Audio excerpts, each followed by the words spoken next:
Tape www.suividécole-au-sénégal.com.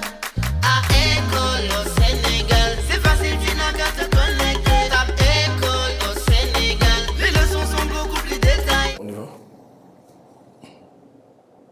Alors, donc, ça c'est le diagramme de l'évolution de la balance, des balances commerciales, de la balance commerciale des États-Unis entre 2015 et 2019.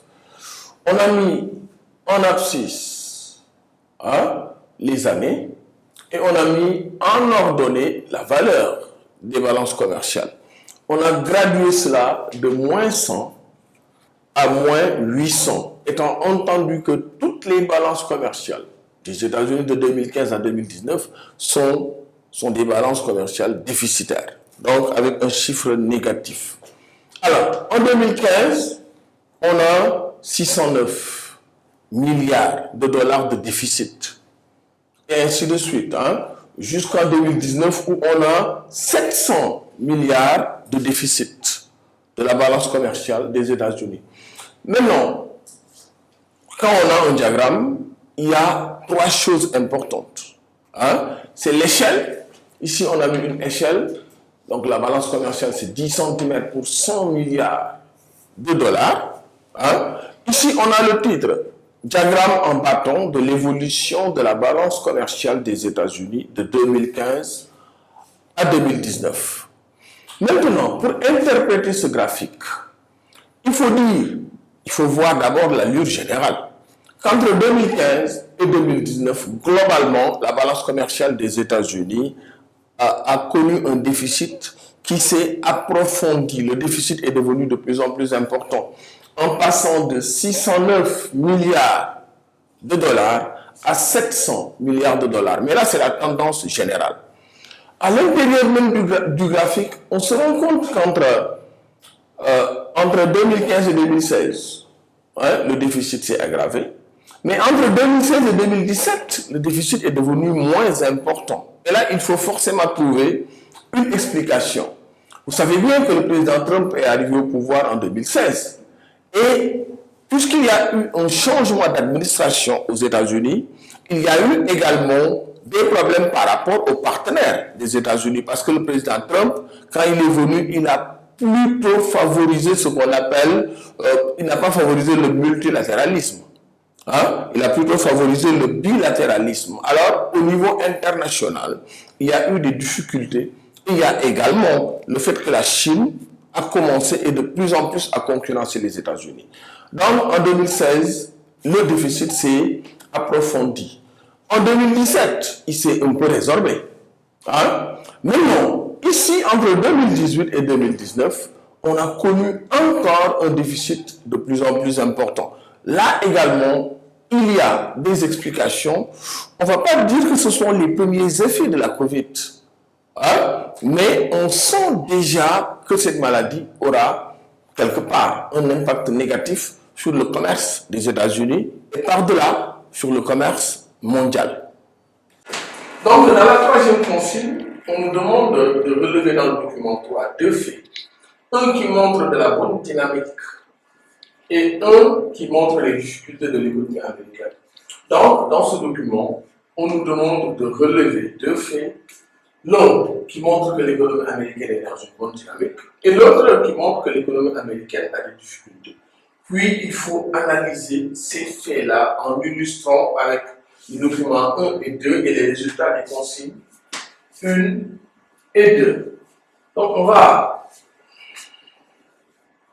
remonter au document 3.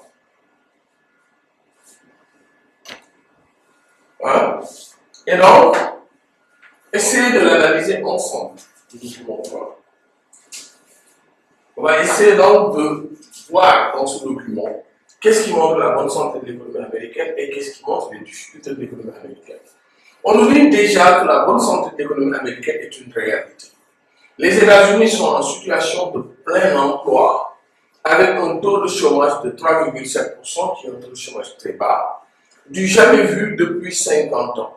Ça, c'est déjà un signe que l'économie américaine est en bonne santé et dans une bonne dynamique. Donc, c'est lié au fait que l'économie américaine connaît le plein emploi. Maintenant, on continue encore à lire le document et à relever les éléments dont on a besoin. La croissance pourrait dépasser les 3% cette année. Les salaires sont en hausse et l'inflation est sous contrôle. Tout cela, ce sont des signes de bonne santé de l'économie américaine. Aucun indicateur qui devrait conforter, autant d'indicateurs qui devraient conforter le président américain, même s'il utilise l'immigration pour galvaniser ses électeurs républicains. Donc, on considère, et là, si on voit la date, on se rend compte qu'on était sous l'administration Trump. Hein, on est en 2018. Donc, on continue déjà en disant depuis l'élection de Donald Trump, le déficit budgétaire s'est aggravé. Ah, là, c'est une limite de l'économie américaine. Donc, c'est le déficit budgétaire qui est extrêmement abyssal. Et par conséquent, la dette de l'État égale désormais celui du PIB. On a vu dans les documents, notamment les indicateurs socio-économiques, que pour les États-Unis, l'endettement était supérieur à la création de richesses parce que le pourcentage était toujours supérieur à 100%. C'était entre 105% et 107%, si en mémoire. Car pour faire tourner à plein régime l'économie, le président américain a drastiquement réduit les impôts et augmenté les dépenses, surtout du secteur de la défense. Alors, on va répertorier, on a dit, les éléments qui montrent que l'économie américaine est dans une bonne dynamique. On va choisir cet élément-là, que les États-Unis sont en situation de plein emploi, avec un taux de chômage de 3,7%, du jamais vu depuis 50 ans. Il faut savoir c'est quoi le plein emploi. Une économie en plein emploi, cela signifie que l'économie a résorbé l'essentiel des demandes d'emploi venant de la population active.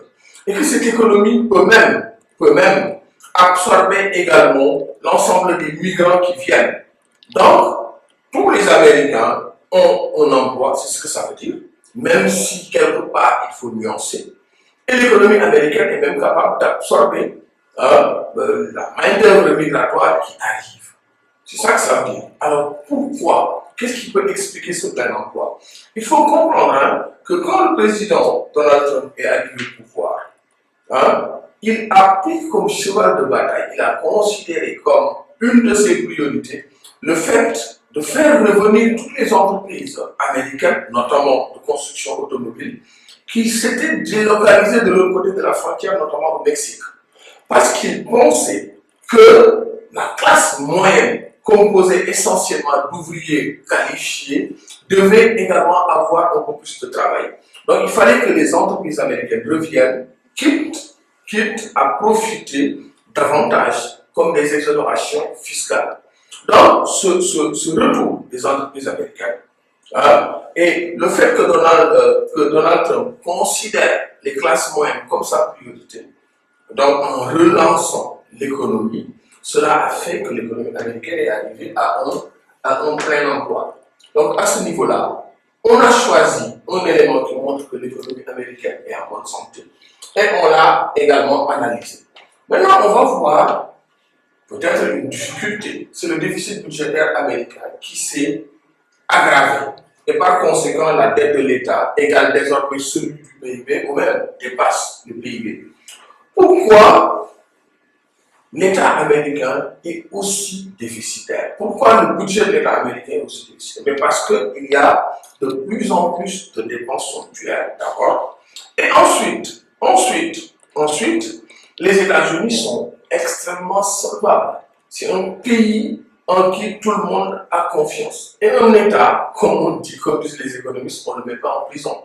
Donc, tant que les gens auront confiance